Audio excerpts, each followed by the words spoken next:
Növbəti mövzumuz bu da son bir neçə il ərzində keçirilən müəllimlərin bilik və bacarıqlarının qiymətləndirilməsi istiqamətində həyata keçirilən sertifikatlaşdırma prosesidir. Bu il bu prosesin sonuncu mərhələsi deyə bilərik. Çünki artıq bütün fən müəllimləri bu prosesdən keçib. Demək olar ki, 80 mindən çox müəllimimiz sertifikatlaşdırma prosesinə cəlb edilmişdir. Bu il bu say təxminən 100 minə çatdırılacaq və tarix, təsvir incəsənət, texnologiya, fiziki tərbiyə, musiqi fən müəllimləri də bu prosesdən bu il ilk dəfə keçəcəklər.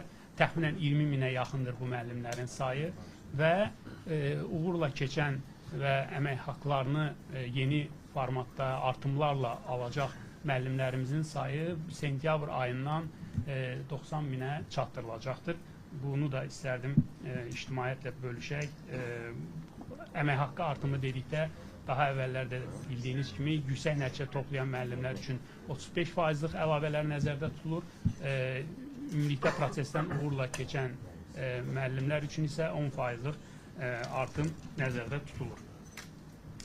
Sertifikatlaşdırma artıq həm bayaq istinad etdiyim strategiyada nəzərdə tutulduğu kimi ümumi təhsillə yanaşı məktəbəqədər təhsil üzrə pedaqoji heyəti də əhatə edəcək və bu il ilk dəfə olaraq məktəbəqədər təhsil müəssisələrində çalışan pedaqoji heyət üçün, yəni söhbət həm tərbiyəçi müəllimlərdən, eyni zamanda metodistlərdən gedir.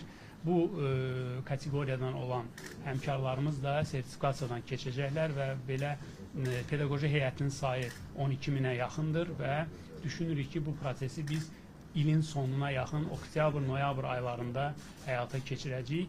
Daha ətraflı tarixlərlə bağlı məlumat təbii ki, namizədlərə də bildiriləcək.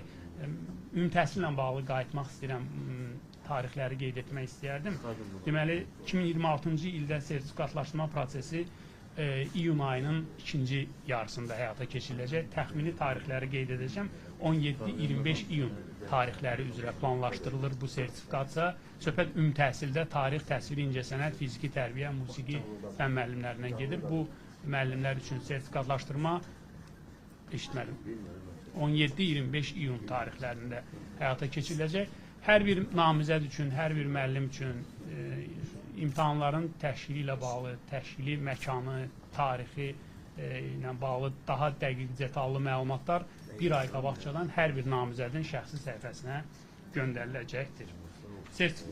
Məktəbəqədərdəki tərbiyəçilərlə bağlı da sertifikatlaşdırma tarixi oktyabr ayıdır. Daha dəqiq tarix namizədlərə oktyabr ayına yaxın tarixlərdə bildiriləcəkdir.